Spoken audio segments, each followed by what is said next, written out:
नमस्कार दोस्तों, आपके अपने लोकप्रिय चैनल में आपका हार्दिक स्वागत है। आज की ये वीडियो उन विद्यार्थियों के लिए बेहद ही खास रहने वाली है जिन्होंने राजस्थान सीएचओ भर्ती 2020 का पेपर दिया है। क्योंकि दोस्तों अभी अभी जो ऑफिशियल नोटिफिकेशन आया है राजस्थान सीएचओ का, तो आज हम आपको बताएंगे कि क्या क्या डॉक्यूमेंट चाहिए और कब आपका वेरिफिकेशन होगा, कब आपको बुलाया जाएगा, साथ ही साथ आपको किस दिन जो डॉक्यूमेंट है वो अपलोड करने होंगे। तो देखिए दोस्तों, मैं आज आपको क्लियर कर दूंगा। संविदा सीएचओ भर्ती 2020 हेतु दस्तावेज सत्यापन हेतु आवश्यक दिशा निर्देश, सारी जानकारी एकदम 100% सटीक मिलेगी जो आपको पूर्ण रूप से समझ में भी आएगी। तो देखिए दोस्तों, मैं आपको क्लियर करूंगा। समस्त अभ्यर्थियों को नियम अनुसार वर्णित दस्तावेजों में से उनके आवेदन पत्र में उल्लेखित मोबाइल नंबर पर आपको एसएमएस मिलेगा दोस्तों। यानी 27 तारीख को, यानी कल 1 जनवरी आपको दिखाई दे रहा होगा। जनवरी में दोस्तों 27 तारीख को, यानी आपको कल बुधवार को आपको एक नोटिफिकेशन आएगा, आपके नंबर पर मैसेज आएगा। उस मैसेज पर आपको एक लिंक मिलेगा। लिंक मिलते ही दोस्तों आपको उस मोबाइल नंबर पर आपके सारे दस्तावेज जमा होंगे। अब मैं आपको और क्लियर करूंगा। देखिए दोस्तों कि एक एक प्रतिलिपि, देखिए दोस्तों, सभी मूल दस्तावेज एवं इनकी एक एक प्रतिलिपि दस्तावेज सत्यापन के समय अपने साथ अनिवार्य रूप से लेकर आएंगे। यानी आपने जो डॉक्यूमेंट अपलोड किए हैं, एसएमएस, जो भी आपको एसएमएस पर जो साइट या लिंक मिला है उस पर आपने जो डॉक्यूमेंट अपलोड किए हैं उनकी आपको एक एक प्रतिलिपि आपको सेव रखनी है। और वो आपको जब आपका डॉक्यूमेंट वेरिफिकेशन के लिए आपको पूर्ण रूप से बुलाया जाएगा जिस दिन, तो आपको वो ले जाने होंगे। तो आइए दोस्तों, अब मैं आपको पूर्ण रूप से विवरण से बताऊंगा कि आपको कौन कौन से डॉक्यूमेंट चाहिए, साथ ही साथ और कौन कौन से ज़्यादा अनिवार्य हैं। तो देखिए दोस्तों, सबसे पहले मैं आपको क्लियर कर देता हूं। आपको सबसे पहले डॉक्यूमेंट अपलोड करने होंगे, बाद में आपको फिजिकली रूप से उनको लेके जाना पड़ेगा 6 सेंटरों पर। यानी आपका जिस जिस जो संभाग में नंबर आता है, तो उस संभाग में आपको डॉक्यूमेंट वेरिफिकेशन के लिए ओरिजिनल डॉक्यूमेंट ले जाने होंगे। जिस दिन आपका डेट हो तो उस दिन आपको ले जाने होंगे। तो देखिए दोस्तों, फर्स्ट ऑफ ऑल आपको आवेदन पत्र, प्रिंट एवं संविदा सीएचओ हेतु जारी एडमिट कार्ड, कलर फोटो एवं आईडी। तो देखिए दोस्तों, यानी आपको क्या लिखा है इसमें, आवेदन पत्र का प्रिंट आउट।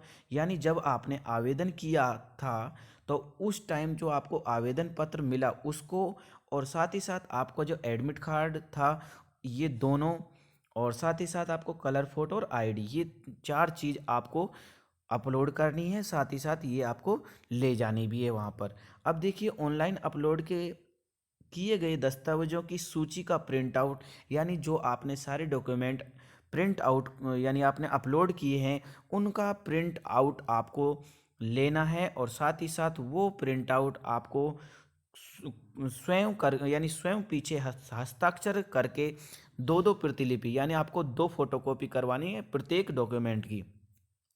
वो वो डॉक्यूमेंट आपके पास रखने हैं, और उन डॉक्यूमेंटों को दोस्तों आपको अपलोड किए गए समस्त मूल दस्तावेज आपको जब आपका डॉक्यूमेंट वेरिफिकेशन हो तब आपको वो ले जाने हैं। अब देखते हैं और दोस्तों कि आवेग, ये देखिए दोस्तों, आवेदक को उपरोक्त सभी दस्तावेज लाना अनिवार्य है। जब आपका पूर्ण रूप से डॉक्यूमेंट वेरिफिकेशन के लिए बुलाया जाएगा तो आप सबको सभी डॉक्यूमेंट ले जाना अनिवार्य है। राजकीय नर्सिंग कॉलेज एवं राजकीय नर्सिंग स्कूल स्टाफ द्वारा आईडी चेक की जानी है दोस्तों। देख लीजिए कि कौन चेक कर रहा है आपको। अब मैं और आपको 2 नंबर पर चलते हैं। ये देखिए दोस्तों, मूल निवास प्रमाण पत्र आपको चाहिए, साथ ही साथ आपको कास्ट प्रमाण पत्र चाहिए। मैं आपको क्लियर कर देता हूँ, यहाँ पर आपको लिखा नहीं है। देखिए दोस्तों, आवेदक द्वारा राजस्थान राज्य के सक्षम प्रधान, जो वहाँ के अधिकारी द्वारा निर्धारित प्रपत्र में जारी प्रमाण पत्र प्रस्तुत करना होगा। यानी आपको ये जो मूल प्रमाण पत्र है वहाँ पर आपको जारी करना होगा।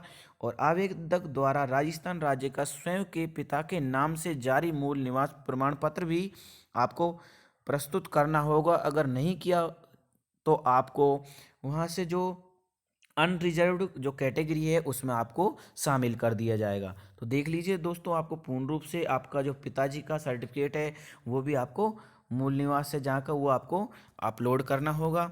साथ ही साथ मैं आपको और क्लियर कर देता हूँ दोस्तों, कास्ट सर्टिफिकेट चाहिए। कास्ट सर्टिफिकेट भी वही है दोस्तों, आपको छः महीने की वैलिडिटी वाला होना चाहिए दोस्तों। कास्ट सर्टिफिकेट 6 महीने की वैलिडिटी का, और जो मूल प्रमाण पत्र है वो भी आपको 6 महीने की वैलिडिटी का होना चाहिए। यदि नहीं है तो दोस्तों आपको टाइम मिलेगा तो आप करवा सकते हैं। तो पूर्ण रूप से आपके दस्तावेज एकदम सटीक होने चाहिए दोस्तों। ये देखिए दोस्तों, अब आपको ओबीसी नॉन क्रीमिलियर का जो प्रमाण पत्र है वो भी आपको देना होगा, यानी अपलोड करना होगा। देख लीजिए दोस्तों। और एमबीसी सर्टिफिकेट्स, यदि आप एमबीसी में हो तो आपका एमबीसी सर्टिफिकेट चाहिए।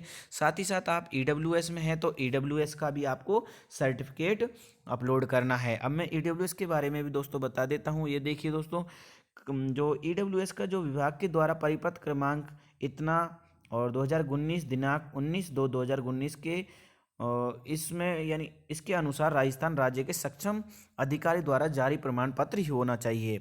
यदि आवेदक के पास ईडब्ल्यूएस सर्टिफिकेट नहीं पाया जाए तो उसे अनारक्षित जगहों पर उसको यानी आप उसको जनरल कैटेगरी में माना जाएगा दोस्तों। अब चलते हैं दोस्तों, मैं आपको और क्लियर करूंगा। सारे की सारी जानकारी आपको इस चैनल के माध्यम से मिलती है हर समय हर वक्त। अब आपको टीएसपी क्षेत्र का भी दोस्तों आपको क्या चाहिए, सर्टिफिकेट चाहिए। देख लीजिए दोस्तों, टीएसपी में क्या क्या कौन कौन से सर्टिफिकेट जो आप टीएसपी क्षेत्र में आते हैं तो उसका भी प्रमाण पत्र आपको देना होगा, यानी वो जो आपके पास टीएसपी सर्टिफिकेट है वो आपको अपलोड करना अनिवार्य है। यदि आप जब टीएसपी क्षेत्र या टीएसपी सर्टिफिकेट नहीं पाया गया तो दिनांक भी दे रखी है दोस्तों, 1/8/2008 में ही वर्णित अनुसूचित होना चाहिए, उससे पहले का नहीं होना चाहिए। तो देख लीजिए, तो यदि आप दोस्तों टीएसपी में नहीं पाए जाते हैं तो आपको नॉन टीएसपी में उसको जो क्या कहते हैं दोस्तों, नॉन टीएसपी में उसको शामिल कर लिया जाएगा। अब मैं आपको बता देता हूँ, शहरियता जाति प्रमाण पत्र आपको चाहिए यदि हो तो आप, फिर मैरिज सर्टिफिकेट, यदि आपकी शादी होगी तो आपका मैरिज सर्टिफिकेट भी चाहिए। यदि विडो हैं तो आपका विडो का सर्टिफिकेट और मैरिज प्रूफ होना चाहिए दोस्तों। साथ ही साथ यदि आप एक्स सर्विसमैन में हैं तो उसका भी सर्टिफिकेट आपको अपलोड करना होगा, और स्पोर्टमैन पर्सन है तो आपको भी ये सर्टिफिकेट अपलोड करना होगा। यदि आपके पास ये डॉक्यूमेंट नहीं पाए गए हैं तो आपको पूर्ण रूप से जो रिजर्व यानी जनरल कैटेगरी है उसमें शामिल कर दिया जाएगा, और उसी के अकॉर्डिंग आपकी जो कट ऑफ है वो फाइनल लिस्ट में जारी होगी। डिसेबिलिटी सर्टिफिकेट भी आपको जारी करना होगा। और डिसेबिलिटी दोस्तों, विकलांगता प्रमाण पत्र के लिए नई नई टीमें लगाई गई हैं, और उसके अकॉर्डिंग यदि आप विकलांगता पात्र में हैं तो आपका जो सर्टिफिकेट है वो मान्य होगा। उसके बाद यदि मान्य नहीं होगा तो आपको दोस्तों जनरल कैटेगरी में काउंट कर दिया जाएगा। वहीं आपको 10th बोर्ड का जो सर्टिफिकेट वो चाहिए, 10th बोर्ड की मार्कशीट और 12th की मार्कशीट चाहिए दोस्तों।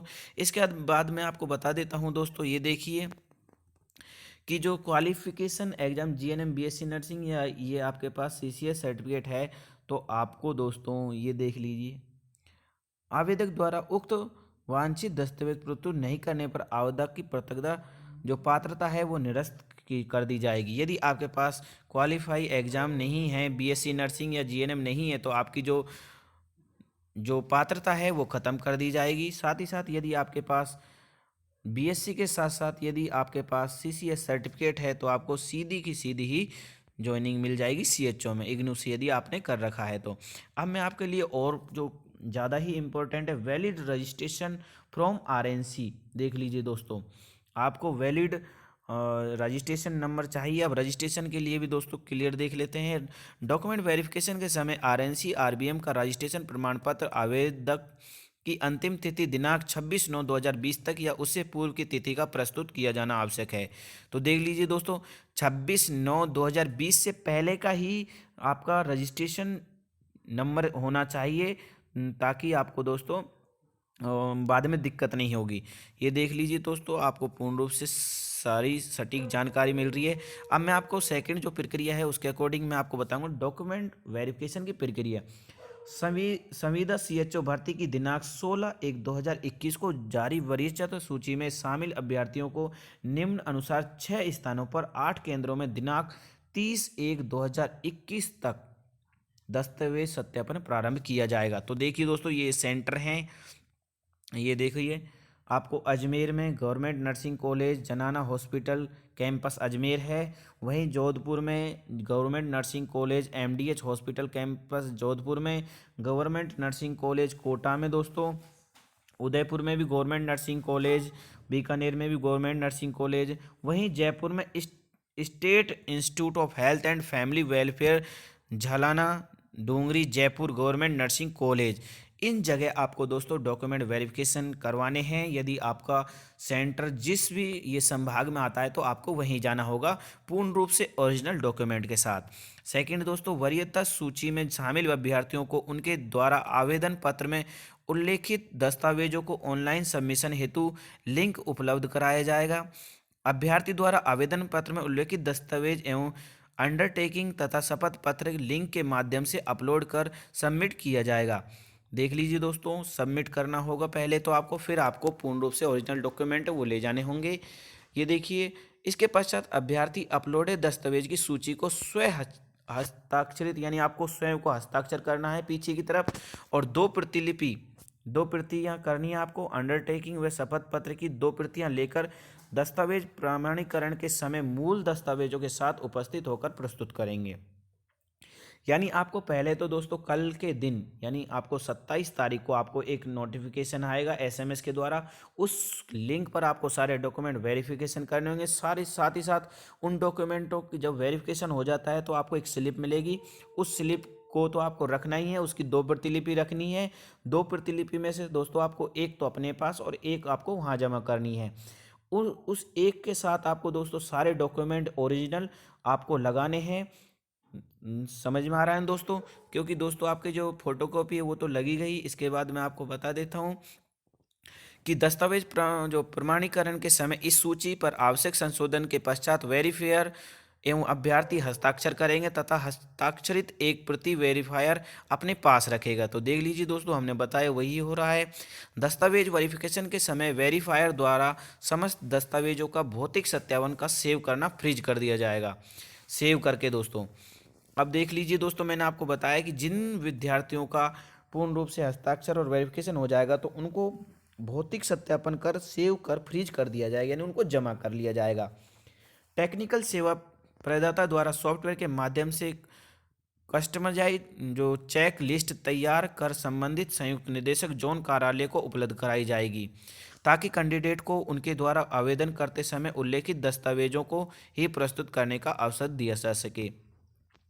संयुक्त निदेशक चिकित्सा एवं स्वास्थ्य संबंधित संभाग को संविदा सीएचओ में डॉक्यूमेंट वेरिफिकेशन हेतु नोडल अधिकारी नियुक्त किया जाएगा।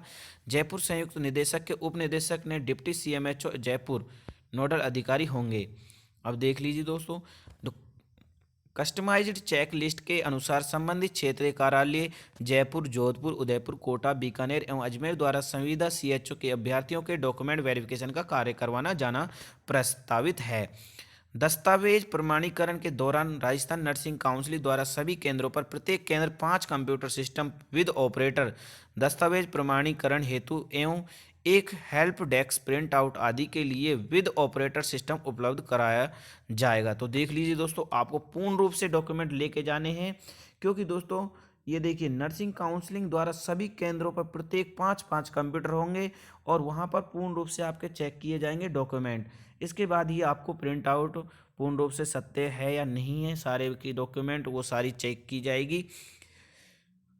और आपके यदि आप डॉक्यूमेंट के जो वेरिफिकेशन के बाद आपके डॉक्यूमेंटों को फ्रीज कर लिया जाएगा, वहाँ जमा कर लिया जाएगा। फिर इसके बाद दोस्तों आपकी फाइनल लिस्ट जारी होगी। अब मैं और क्लियर कर देता हूँ। डॉक्यूमेंट वेरिफिकेशन के समय दिव्यांग श्रेणी के सभी अभ्यर्थियों को अंतिम दिवस पर संबंधित शहर के मेडिकल कॉलेज हॉस्पिटल में उपस्थित होना आवश्यक है। और वहाँ पर दोस्तों इनके जो भी वेरिफिकेशन यदि वो उनका मेडिकल चेकअप होएगा और उसके बाद ही यदि वो मेडिकल अनफिट हैं यानी विकलांग पात्रता में आते हैं तो ही उनका वेरीफाई होगा।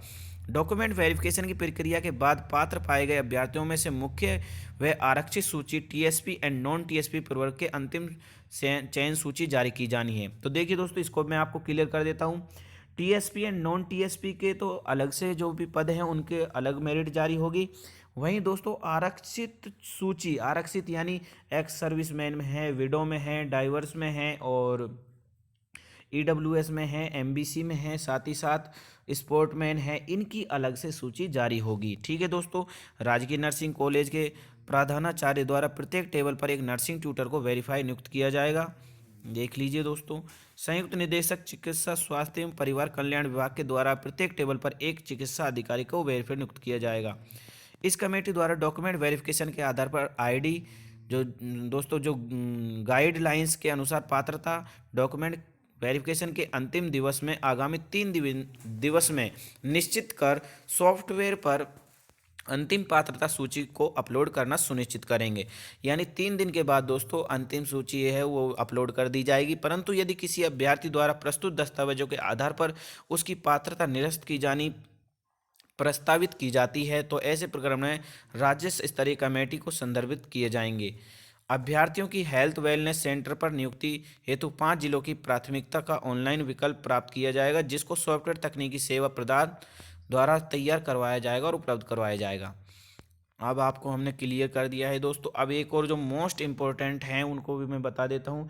जो डॉक्यूमेंट वेरिफिकेशन हेतु आने जाने का कोई किराया भत्ता दे नहीं होगा। यानी इसका मतलब दोस्तों ये है कि आप यदि जो भी डॉक्यूमेंट वेरिफिकेशन कराने जा रहे हो तो उसका गवर्नमेंट कोई भी किराया नहीं देगी, आपको स्वयं ही भरना होगा।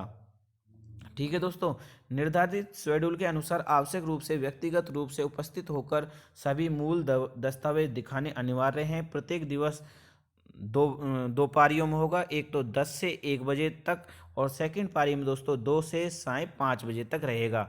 यदि कोई अभ्यर्थी निर्धारित दिवस एवं समय पर सुनिश्चित कारणों के दस्तावेज सत्यापन हेतु उपस्थित नहीं हो पाता है तो विशेष परिस्थितियों में नोडल अधिकारी संयुक्त निदेशक संबंधित दिवस में शेड्यूल के पश्चात डॉक्यूमेंट वेरिफिकेशन हेतु अनुमत कर सकते हैं। यानी उसके बाद भी उनको एक अलग से फॉर्मेट यानी बुलाया जाएगा और वो अपने डॉक्यूमेंट वेरीफाई भी करा सकते हैं। ये देखिए, यदि कोई अभ्यर्थी आमंत्रित किए गए दिवस पर एवं समय दस्तावेज सत्यापन हेतु समस्त वांछित दस्तावेजों के साथ व्यक्तिगत रूप से उपस्थित नहीं होते हैं तो उन्हें संविदा सीएचओ पद हेतु अपात्र माना जाकर भर्ती प्रक्रिया से बाहर माना जाएगा। डॉक्यूमेंट वेरिफिकेशन कराने से नियुक्ति का अधिकार प्राप्त नहीं होगा, यह केवल पात्रता की जांच के विनिश्चित की प्रक्रिया है। ये देखिए दोस्तों, इसको भी ध्यान से देखिए, डॉक्यूमेंट वेरिफिकेशन कराने से नियुक्ति का अधिकार प्राप्त नहीं होगा, यह केवल पात्रता की जांच की विनिश्चित प्रक्रिया है। यानी उसको देख रहे हैं कि ये पात्र है या नहीं है इस सीएचओ की पोस्ट पर। यानी जैसे आपके डॉक्यूमेंट चेक हुए तो आपको वो चेक कर रहे हैं कि ये स्पोर्ट पर्सन है या विडो है या डाइवर्स है, वो इसको सुनिश्चित कर रहे हैं। फिर आपके बाद आपको जो डॉक्यूमेंट वेरीफाई हो जाएंगे उसके बाद लिस्ट जारी होगी तो उसके अकॉर्डिंग आपका सिलेक्शन जारी होगा। Government Nursing college government nursing school के प्रधानाचार्य आरएनसी के समन्वय कर आवश्यक कार्यवाही सुनिश्चित करेंगे। उक्त प्रक्रिया निर्धारित किए जाने के साथ ही कोविड-19 महामारी हेतु जारी निर्देशों की पूर्ण पालना सुनिश्चित की जाएगी। दोस्तों, यदि वीडियो पसंद आई हुई हो तो इसे ज़्यादा से ज़्यादा शेयर करें। थैंक यू दोस्तों।